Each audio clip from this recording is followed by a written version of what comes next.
Ever feel like you've just been drained after hanging out with someone? Like they've sucked the life right out of you? It's not about money or stuff, it's deeper than that. It's about your peace of mind, your energy, your soul. In life, the greatest battles aren't fought on distant battlefields, but in the quiet moments of choice, who we allow into our space, whose voices we let shape our thoughts, and whose needs we constantly serve at the cost of our own. The Stoics understood this deeply. Seneca warned us about those who steal our time. Marcus Aurelius reminded us that our mind belongs to us, and we shouldn't give it away to those who would try to manipulate it. Today, I want to share a hard but necessary truth. There are people who, whether intentionally or not, will drain your energy, distort your purpose, and leave you doubting yourself. They ask for things that seem small, your attention, your validation, your silence, but the cost is far greater than it seems. The key to a strong, centered life is knowing where to draw the line, not with anger, not with resentment, but with wisdom, because your time, your mind, and your spirit belong to you alone to govern. So stay with me, not just to listen, but to strengthen the fortress of your soul. By the end of this, you will recognize these 6 dangerous requests for what they truly are, and more importantly, you will know how to stand firm in your own power. 1. Guard your energy. Like a sacred fire, your energy is sacred. It fuels your dreams, your purpose, your very existence. Yet, there are those who don't see it as sacred at all. To them, it's just a resource, something to be taken, used, and discarded with no regard for the toll it takes on you. These people will ask for your time, your attention, and your emotional energy again and again. They'll call when it's convenient for them, unload their burdens onto you without hesitation, and expect you to carry their weight without ever thinking about your own. They'll demand that you set aside your priorities, your peace, and sometimes even your dignity, all disguised as friendship, love, or duty. At first you may think this is what it means to be kind, to be a good friend, a compassionate soul. But kindness is not the same as self-sacrifice. The Stoics understood this well. True generosity isn't the reckless giving of yourself to those who don't appreciate it, it's the wise allocation of your energy to what truly matters. Your energy is not infinite. It must be protected, nurtured, and directed toward what helps you grow. When you give it away freely to those who see it as an entitlement rather than a gift, you're left with nothing for yourself. Your goals lose momentum, your passions fade, and even your joy begins to dwindle. And for what? For someone who takes without gratitude, expects without giving, and drains without replenishing, the people who truly value you will never demand more than you can give. They will respect your limits, honor your boundaries, and understand that a relationship, whether it's friendship, love, or partnership, is about balance. They will pour into you just as you pour into them, ensuring that neither is left empty. So, I urge you to recognize the difference. It is not selfish to say no. It is not cruel to protect your time, your energy, your peace. In fact, it is an act of wisdom, an expression of self-respect, and one of the most profound ways to honor yourself. Because when you guard your energy, when you give it only to those who uplift, support, and inspire you to thrive, you have more to offer to those who truly matter. You have more to invest in the dreams that set your soul on fire.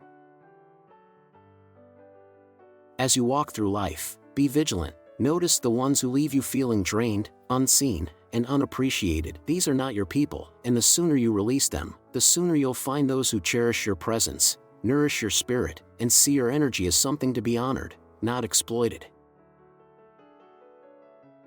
2. Do not compromise your principles.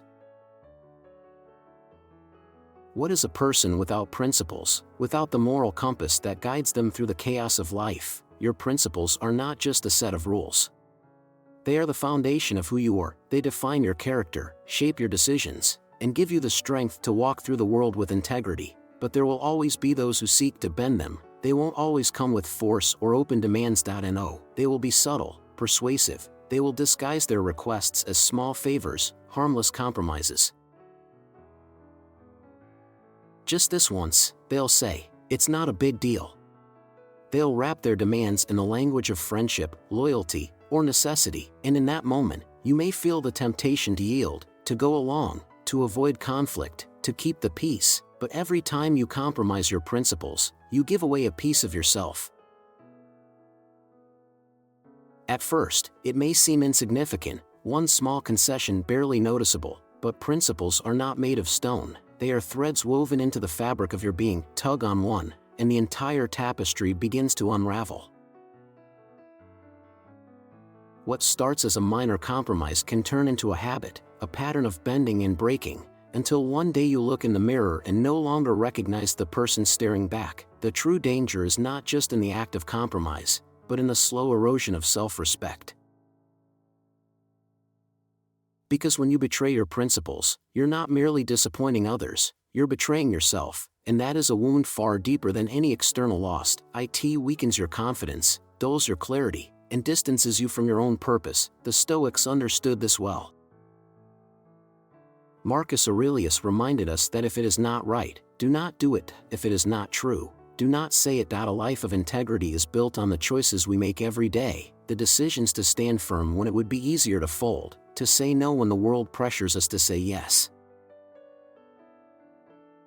There is power in refusing to bend, there is strength in drawing a line and holding it, even when it is difficult, even when it costs you something in the moment. Because every time you honor your principles, you reinforce your identity, you remind yourself and the world of who you are and what you stand for. The people who truly respect you will never ask you to betray your values, they will admire your integrity even when it inconveniences them. They will understand that your principles are not negotiable, that they are a part of what makes you, you. These are the people worth keeping close, they will support you in staying true to yourself. On the other hand, those who push you to compromise, those who dismiss your values as unimportant or outdated, are the ones you must be wary of. They do not see your principles as sacred, they see them as obstacles to their own agenda, and if you let them, they will chip away at your moral foundation until there is nothing left. So guard your principles as you would a treasure, because that is what they are your anchor, your North Star, the guideposts that keep you steady in a world that constantly tries to pull you in 100 different directions. And when someone asks you to bend, to break, to betray what you know is right for their benefit, pause. Consider what is truly at stake. Ask yourself if the temporary gain is worth the long-term cost, and if the answer is no, stand firm, speak your truth. Because in that moment, you are not just preserving your principles, you are preserving yourself. 3. Beware of those who manipulate.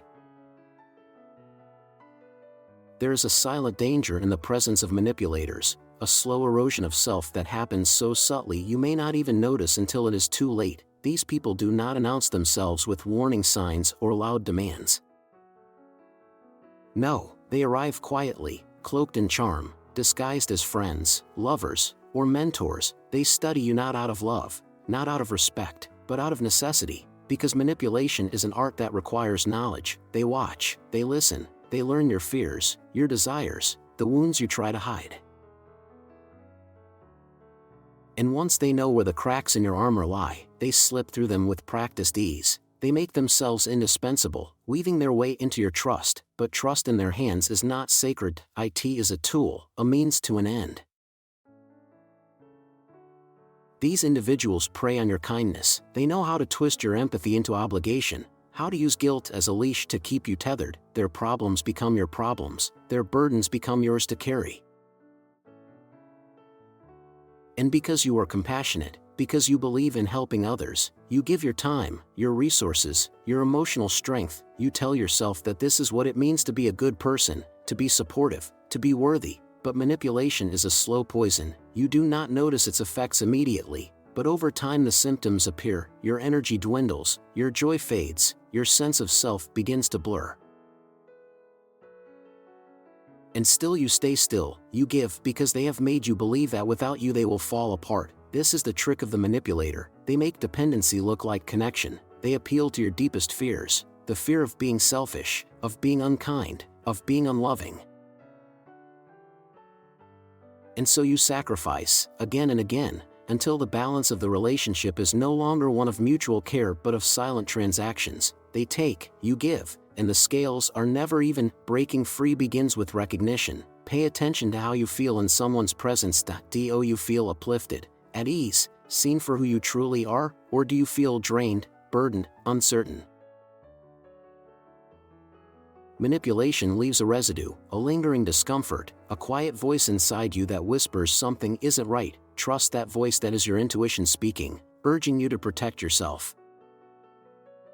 Strength is not found in endless sacrifice. Strength is found in boundaries, in the ability to say no without guilt, in understanding that your kindness is not a weakness to be exploited but a force to be honored. When you encounter those who manipulate, do not let their tactics define your worth. You are not responsible for their happiness, their choices, or their failures. Your energy is precious, and it must be reserved for those who respect it, not those who consume it without a second thought. 4. Do not let others diminish your dreams. Among us walk the dreamers, those who dare to see beyond the ordinary, who refuse to accept life as it is and instead imagine what it could be. Perhaps you are one of them, carrying within you a vision so vivid, so powerful that it feels almost tangible. You nurture it, protect it from the harsh winds of doubt, holding it close like a fragile ember. But beware, there will be those who seek to extinguish that flame, not with force, but with subtle persuasion, with quiet skepticism, with words that masquerade as wisdom but are in truth nothing more than fear in disguise. They will tell you to be realistic, to aim lower, to settle for something smaller, safer, more acceptable. They will question your abilities, your resources, your readiness, and they will do so in the softest of tones, under the guise of concern. I just don't want to see you disappointed. I'm only saying this because I care. And in their doubts, you will hear the echoes of your own. You will wonder if they are right, if perhaps your dreams are too big, too bold, too far beyond your reach. You will begin to feel the weight of their skepticism, and slowly, almost imperceptible, the fire inside you may begin to dim. But dreams are not meant to be practical. They are meant to stretch you, to challenge you, to pull you toward a version of yourself that you have not yet met. They are not born from logic or calculation, but from passion, from purpose.To let someone diminish your dreams is to let them diminish you. And so you must protect them fiercely, as you would a flame in the wind. Understand this, when others doubt you, it is often not because of your limitations, but because of their own. They project their fears onto you, their inability to dream big onto your vision. They see your courage and it reminds them of their lack of it.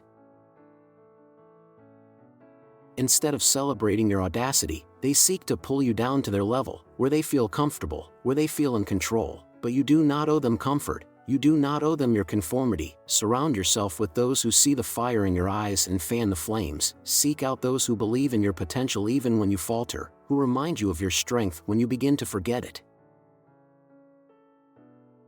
These are the people who will help you turn your dreams into reality, not by doing the work for you, but by standing beside you as you do it yourself. And when someone asks you to abandon your dreams, to shrink them, to fit within the narrow confines of their own fears, ask yourself this: what kind of life do I want to live? One of safety and regret, or one of risk and fulfillment? Because that choice is yours, and it is a choice you must make not just once, but every single day. Dreams are not static. They grow as you grow, evolve as you evolve, and the more you nurture them, the more they will reward you not just with success, but with a life that is not merely lived, but truly lived. 5. Do not surrender your identity for others. There is a quiet tragedy in the act of surrendering who you are to fit the mold of someone else's expectations. It doesn't happen all at once. It begins subtly, almost imperceptible, as you adjust your words, your actions, your very essence, to match the image others have constructed for you. At first, it may seem harmless, even necessary. You tell yourself it is for the greater good, for harmony, for acceptance, for the ease of fitting in. You convince yourself that bending, shrinking, adapting is simply the price of belonging. But with every compromise, every moment you dim your light to make others comfortable, you lose a piece of yourself. You are not here to be a reflection of someone else's desires, you are not a canvas for their opinions nor a vessel for their judgments, you are a unique and unrepeatable being, born with a purpose and a presence that no one else can replicate.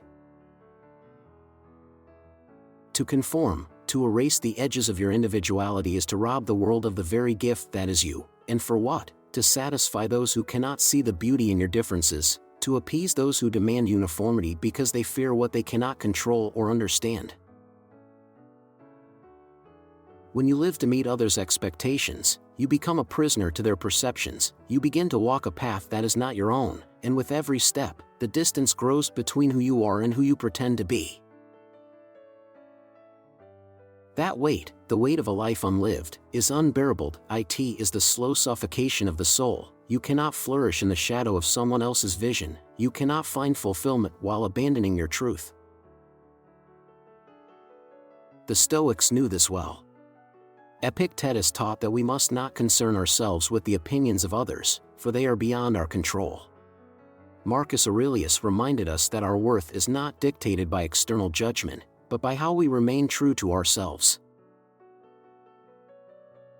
Those who truly care for you will never ask you to change the essence of who you are. They will embrace your quirks, celebrate your passions, and respect your boundaries. They will not see your individuality as a challenge, but as a treasure. These are the people who belong in your life, the ones who see you, hear you, and honor you as you are. To honor your individuality is to resist the pull of conformity. It is to stand tall in the face of those who tell you to be quieter, softer, smaller. It is to proclaim with every fiber of your being that you are enough, not because you fit into their world, but because you belong fully in your own.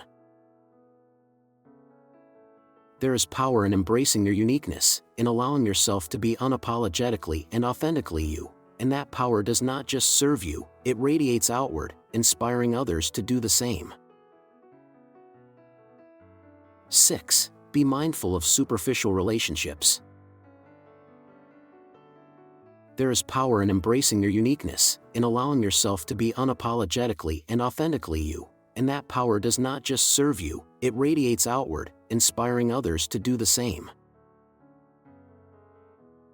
But not all connections are created equal, and not all are worth your time. There are those who seek relationships not out of a desire for depth or mutual respect, but out of convenience, superficiality, or self-interest. They want your presence without your substance, your company without your soul. These are the people who keep conversation shallow, who avoid vulnerability, who retreat at the first sign of discomfort or challenge. They may fill your hours, but they will never fill your heart. Real connection demands more. It requires honesty, depth, and a willingness to invest in each other's growth. It does not shy away from hard conversations, from silence, from the moments where words fail but understanding remains. True relationships are not transactional, they are transformative. They do not drain you, they uplift you, they challenge you to grow, inspire you to dream, and remind you of your worth when you momentarily forget it. You deserve relationships that are built on reciprocity, people who see you not just for what you can offer, but for who you are. People who recognize both your scars and your triumphs and value both. Do not settle for less. Do not surround yourself with those who only take, who consume your time, your energy, and your spirit without ever replenishing it. There will always be people who seek to fill their loneliness with your presence, their insecurity with your affirmation, their emptiness with your energy. But these are not relationships, they are transactions, and while they may serve a purpose for a time, they will never satisfy the deeper longing within you, the longing for connection that is real, raw, and reciprocal. To cultivate genuine relationships, you must first know yourself. You must understand your own worth, your own needs, your own boundaries. Only then can you invite others into your life in a way that is both open and discerning. Only then can you distinguish between those who see you as a convenience and those who see you as a companion. And once you recognize the difference, you will have the courage to choose wisely. The world is vast, filled with people who will come and go, leaving traces of themselves in your life. Some will teach you, some will challenge you, and some will love you in ways you never imagined, but among them there will be a few, a precious few, who truly see you, who meet you where you are and walk beside you as equals. These are the ones worth holding on to. These are the ones who make the journey worthwhile. Life is too short, too precious to be weighed down by those who drain your spirit. The people you allow into your life will either propel you toward greatness or anchor you in mediocrity. Choose wisely, for this choice shapes everything: your peace, your purpose, your very future. You will attract those who uplift you, who challenge you to grow, who remind you of your worth even when you forget it yourself. These are your people, your true tribe.So. Move forward, not timidly, not apologetically, but boldly, with the unwavering conviction that you deserve a life of respect, love, and meaning. Guard your energy, protect your principles, and never shrink yourself to fit into places you have outgrown. If this message resonates with you, let me know. In the comments, share your thoughts, your experiences, and the lessons you've learned. And if you found value in this, consider subscribing, because this journey of wisdom, strength, and self-mastery is just beginning. Until next time, stand firm, live fully, and never settle for less than the life you were meant to live.